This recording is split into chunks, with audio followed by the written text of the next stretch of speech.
I'm making bacon cheddar burgers. Again, my camera I thought was recording and it wasn't. A pound of ground beef, a quarter teaspoon of garlic powder, a quarter teaspoon of onion powder,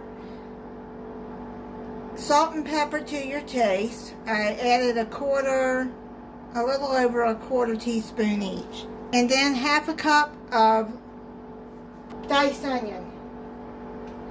Now you can make your own bacon. I don't eat a lot of bacon, but you can make your own and chop it up and add it in here.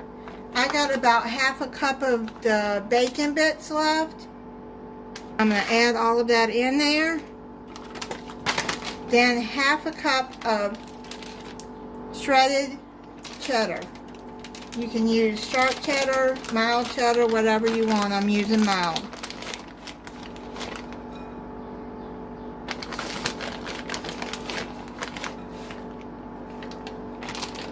You're going to mix that all up together.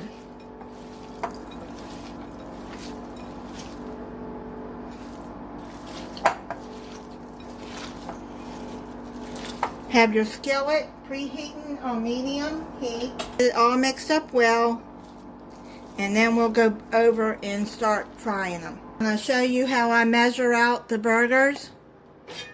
Take a half a cup and push the burger down in there. That way you'll get the same size.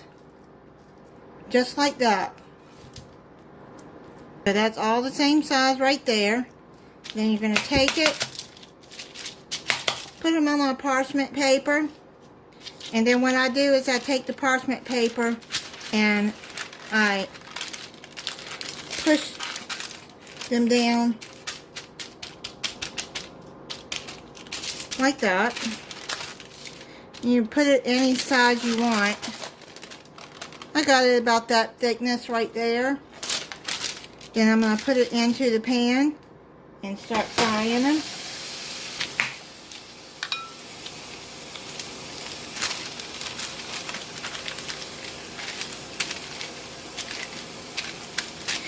If you want to cook these on the grill, if you have a grill, then you can grill these too.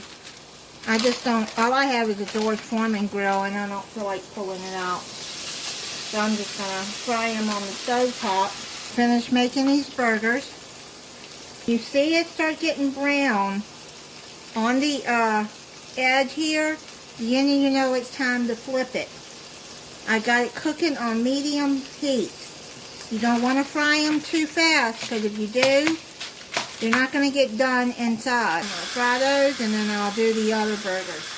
And you can freeze these burgers once they're done too.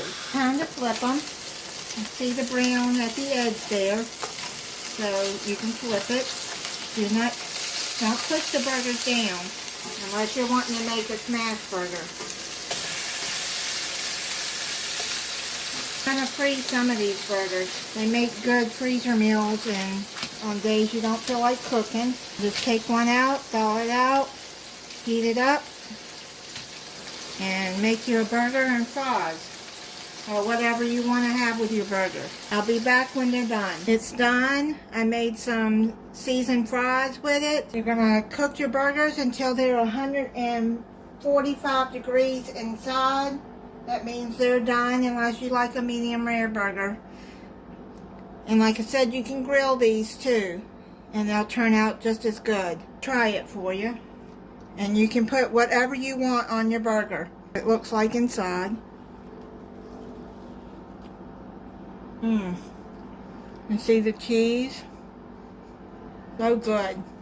You can make some more bacon to put on top if you want. I'm going to wrap some of these in plastic wrap and put them in a freezer bag and put some of them in the freezer since they made so many. And thank you for watching. If you're not subscribed, I hope you'll subscribe and click the notification bell so you'll be notified when I upload a new video. Bye.